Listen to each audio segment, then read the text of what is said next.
ప్రభువైన యేసుక్రీస్తు నామంలో మిమ్మల్ని అందరినీ ప్రేమతో ఆహ్వానిస్తూ ఉన్నాను. ప్రియులారా, ఆనందించడము, అధికంగా ఆనందించడం ద్వారా మనం ఏమవుతాం అనేది మనం తెలుసుకోవాలంటే నేటి వాక్య ధ్యానం నిమిత్తము పరిశుద్ధ బైబిల్ గ్రంథంలో ఉన్న ఈ మాటలు విందాం. కీర్తనలు 112:1 వినండి. యెహోవాను స్తుతించుడి, యెహోవా యందు భయభక్తులు గలవాడు ఆయన ఆజ్ఞలను బట్టి అధికముగా ఆనందించువాడు ధన్యుడు. చాలా శ్రేష్టమైనటి మాటలు ఈ వచనంలో పరిశుద్ధాత్మ దేవుడు మన కొరకు రాయించాడు. యెహోవా యందు భయభక్తు గలవాడు ఆయన ఆజ్ఞలను బట్టి అధికంగా ఆనందించువాడు ధన్యుడు. అధికంగా ఆనందించాలి అంటే మనము దేవుని యొక్క ఆజ్ఞలను, దేవుని యొక్క మాటలను చాలా జాగ్రత్తగా వింటూ ఆ మాటల్లో ఉన్న ప్రభువును మనము అన్వయించుకోవాలి, మన హృదయంలో చేర్చుకోవాలి ప్రభువును. అప్పుడు నిజమైన గొప్ప ఆనందాన్ని పొందుకుంటాం. అధికంగా ఆనందించువాడు ధన్యుడు. దేవుని ప్రేమ ఎంత గొప్పదో, దేవుడు ప్రేమించిన కొలది మనము దేవునిలో ఎంతగానో ఎదగాలంటే పరిశుద్ధ బైబిల్ గ్రంథంలో ఉన్న ప్రతి మాటను మన జీవితంలో అన్వయించుకోవాలి. ప్రభు వారిని ప్రేమించిన కొలది బైబిల్ మనకు మధురంగా మారుతుంది. లోతైన ఆత్మీయ అనుభవంలోనికి మనము నడిపించబడతాం. లోతైన అనుభవంలోనికి నడిపించబడిన మనము ధన్యులుగా చేయబడతాం. ధన్యత అనేది చాలా మంచి మాట. ధన్యులు అంటే దీవించబడిన వారు, ఆశీర్వదింపబడిన వారు అని అర్థం.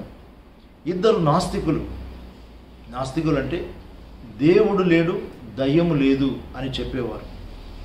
బైబిల్ పరిశుద్ధ గ్రంథమందు తప్పులు పట్టాలని, తప్పులు వెదకాలని, వాటిని నిరూపించడం గాను ఎన్నో ప్రయత్నాలు మొదలుపెట్టి 1 సంవత్సరము తర్వాత బైబిల్ గ్రంథమును వారు పరిశీలించిన తర్వాత చివర్లో వారికి తెలియకుండానే పరిశుద్ధ గ్రంథంలో ఉన్న మాటలు సత్యమని, పరిశుద్ధ గ్రంథమే పరిశుద్ధ బైబిల్ గ్రంథమని యేసుక్రీస్తు ప్రభు వారిని వారి సొంత రక్షకుడిగా, ప్రభువుగా, దేవుడుగా అంగీకరించడానికి వారి ఇరువురు కూడా, అనగా నాస్తికులు ఇరువురు కూడా చేతులు కలిపారు.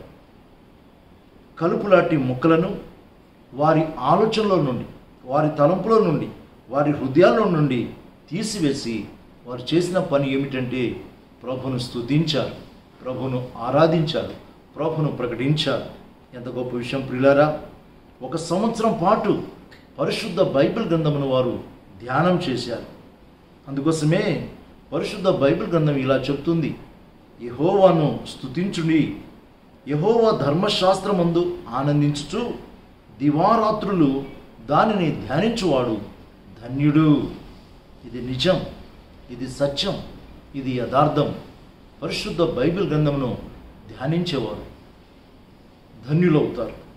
ఇర్మియా గ్రంథం 15:16 ఇర్మియా భక్తుడు చెప్పిన మాటలు ఏంటో తెలుసా? నీ మాటలు నాకు దొరకగా నేను వాటిని భుజించితిని.